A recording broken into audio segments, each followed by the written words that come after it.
Welcome to the episode of Jay Leno's Garage, once again with Neal Maken, our automotive curmudgeon, editor of Skin Knuckles magazine. All kinds of interesting ways to fix your old car, or even your new car, inexpensively and economically. And yourself. And Something yourself, you can yeah. do yourself. You don't have No. to farm the work out to an outside company. It's a great magazine, and it's this thick because it isn't stuffed with advertising. It's got all facts and interesting things, and just great tips and stuff. What do you got for us today? What We're do going we to have talk here? about a new product.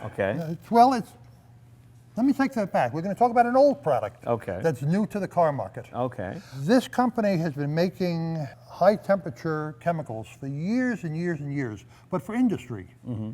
And they've never really emigrated into the car market. Right. And recently they've started to through their website, and there are a couple of retailers that are handling the product, but great stuff I've used myself personally. Okay. Very, very successfully.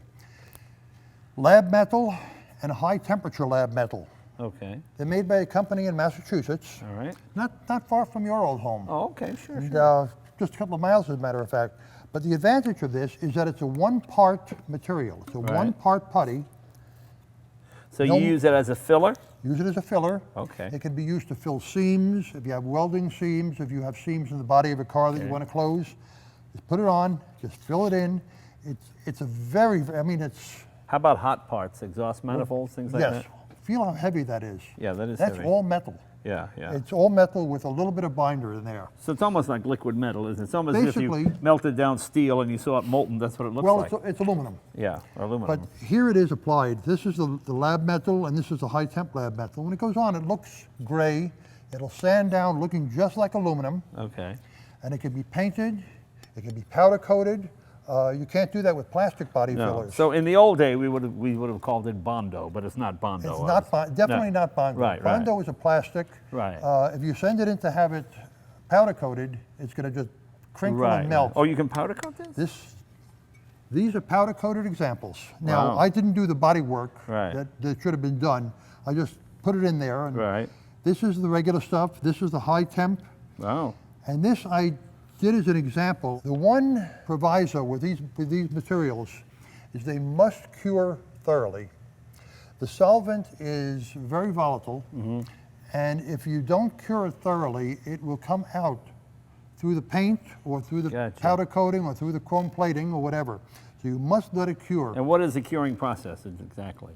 How long? On the regular 24 hours air cure, Right. on Okay, the, don't on need the- heat or anything. You don't Not have to on put it this. in the oven or anything like that. on the high temp, this is good to 1,000 degrees with spikes to 1,200. Wow.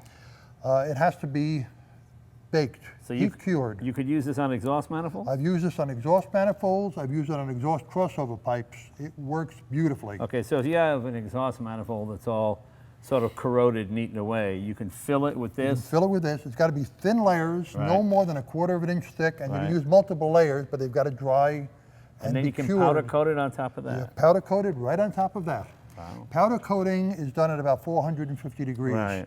This heat cures at 450 degrees for an hour. Okay. Using on an exhaust manifold, you fill the holes or the cracks in the manifold, let it sit for overnight, 12, 18 hours, pardon me, start up the engine and run it at normal operating temperature for an hour, Okay. and that'll cure it. Wow.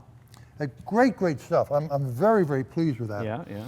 And as I say, it goes on easily. It skins over in just a few minutes. Right. So before you close the can, what you want to do is just put a couple of drops of solvent Right.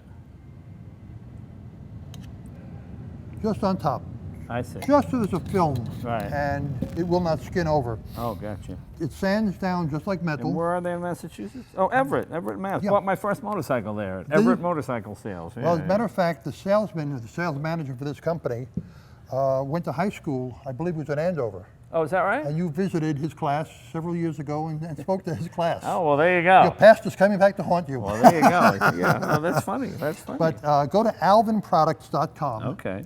and they've got the lab metal, and they've got the high temp lab metal. This is good up to about 350 degrees. Right, right. This is good, as I say, to 1,000 degrees with spikes to 1,200. Well, that's great. You know, if you've got a classic car, especially if you're into concourse looking things, and exhaust manifolds can get pretty grungy and awful looking.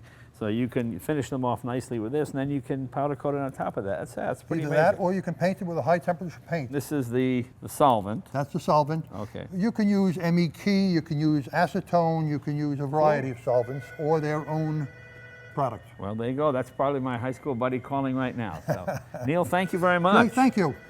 I'll get it.